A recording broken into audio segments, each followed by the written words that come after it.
အိမ်တော်ရင်းပါရနိုင်တဲ့အချက်3ချက်ဆိုတဲ့အထဲမှာ comment တွေကတော့အများကြီးပဲအဲ့ထဲမှာဒီ comment လေးတစ်ခုတော့ तू က3ချိန်လောက်ပြန်ဖြေပေးပါလို့မေးထားလို့ဒါပေမဲ့ reply ကလည်းပြန်လို့မရဘူးဖြစ်နေတယ်အဲ့တော့မှဖြေပေးလိုက်တာပေါ့ तू ပြောထားတာကဘာလဲဆို तू ကအဝေးမှာအလုံးလုံးတယ်သူ့မျိုးသမီးကတော့သူ့ရဲ့မိသားစုနဲ့သူ့မိဘတွေနဲ့နေခဲ့တယ်ပေါ့အဲ့မှာသူ့မျိုးသမီးကအပြင်ကိုပဲအမြဲတမ်းအကြောင်းရှာပြီးထွက်နေတယ်အဲ့အတွက်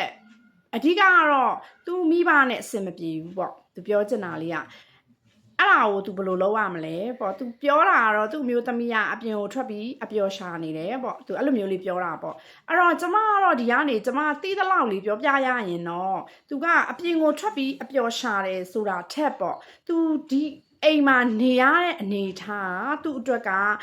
တခါတလေမှာစိတ်ကျဉ်ကျပ်တယ်အစင်မပြေမှုတွေများတယ်ဒါမျိုးဆိုရင်တော့မလုပ်လဲဆိုရင်အပြင်ကိုထွက်ပြီးတော့သူ့အတွက်တည်ငါပျော်ရွှင်မှုအနေနဲ့သူအပေါင်းအသင်းတွေနဲ့ထွက်သွားလာတတ်တာကြီးလည်းရှိတတ်တာပေါ့နော်သူရဲ့စိတ်ရဲမှန်တော့ကျွန်မမသိဘူးပေါ့ဒါပေမဲ့ဒါဖြစ်တတ်တဲ့သဘောတရားလေးတွေကတော့ဒါမျိုးလေးတွေရှိတာပေါ့နော်နောက်ထပ်တစ်ခုကကျတော့အမျိုးသားရဲ့ဖေးမမှုအမျိုးသားရဲ့စောင့်ရှောက်မှုတော့အရန်ကိုလိုအပ်တယ်သူရဲ့အတွင်းစိတ်ကိုနားလဲအောင်လုပ်ပါ तू ဘာတွေခံစားနေရလဲ तू ဘာတွေဖြစ်နေလဲ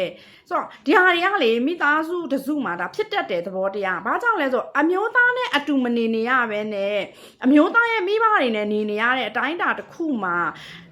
ဘယ်လိုခေါ်မလဲကိုမိဘနဲ့နေရင်တော့မှလေအပြင်ထွက်ရင်ထွက်ပြန်ပြီးစားရင်စားပြန်ပြီးသွားရင်သွားပြန်ပြီးဆိုတာမျိုးလေးတွေကဒါထုံးစံရှိတတ်တဲ့